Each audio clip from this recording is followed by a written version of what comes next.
आज एक होता है चक्रवृद्धि ब्याज, है ना।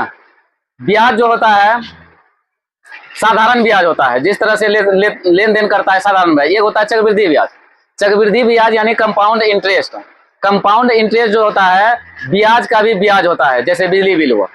बिजली बिल अगर जमा नहीं करोगे तो ब्याज का भी ब्याज आएगा, जोड़ करके लेता है। और भी जगह होगा, समझे। चक्रवृद्धि ब्याज यानी कंपाउंड इंटरेस्ट जो होता है ब्याज का भी जितना ब्याज होगा उसका उस ब्याज का भी ब्याज जोड़ करके लेता है, ठीक। तो पहले हम लोग साधारण ब्याज पढ़ते हैं। पहले क्या पढ़ते हैं? साधारण ब्याज।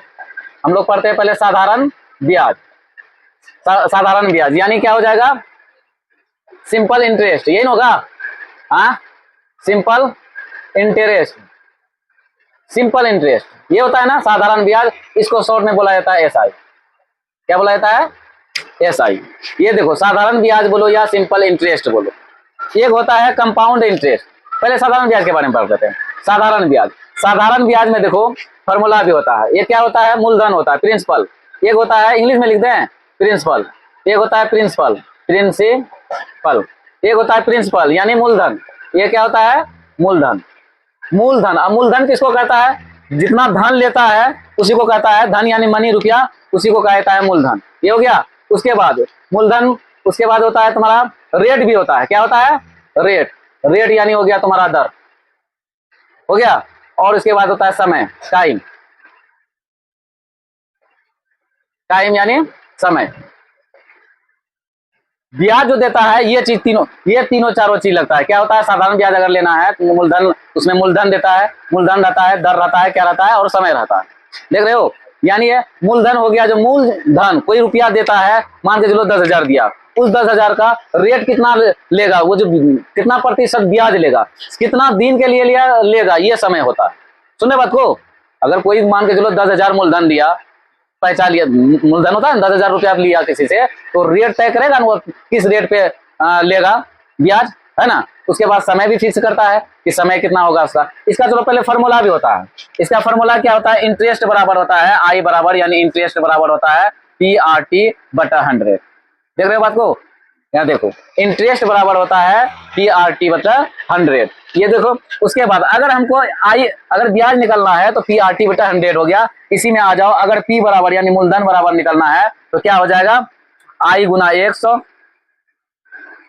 बटा R गुना T, ये हो जाएगा अगर P निकलना हो। और देखो, अगर हमको T यानी टाइम निकलना हो तो क्या करना पड़ेगा? T बराबर हो गया यानी इंटरेस्ट इंटू 100 हो जाएगा, बट P इंटू T हो जाएगा, R हो जाएगा। क्लियर है तक? ये P हो गया, T हो गया। और अगर हमको R निकालना रहे तो कैसे निकलेगा ब्याज? यानी दर निकलना रहे तो दर प्रतिशत, यानी दर कितना होगा, दर बराबर क्या हो जाएगा? यानी I गुना यानी इंटरेस्ट इंटू 100 बट्टा क्या हो जाएगा? यहाँ हो जाएगा तुम्हारा P गुना T।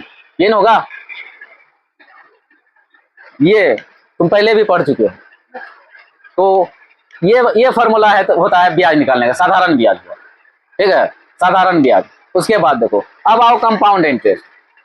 हिसाब बाद में बताएंगे, पहले कंपाउंड इंटरेस्ट देखो।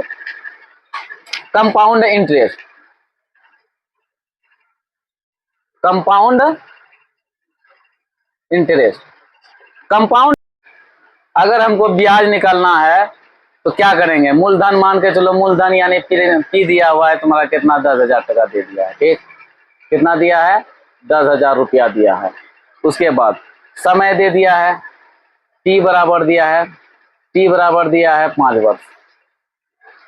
उसके बाद दर दे दिया है 10%।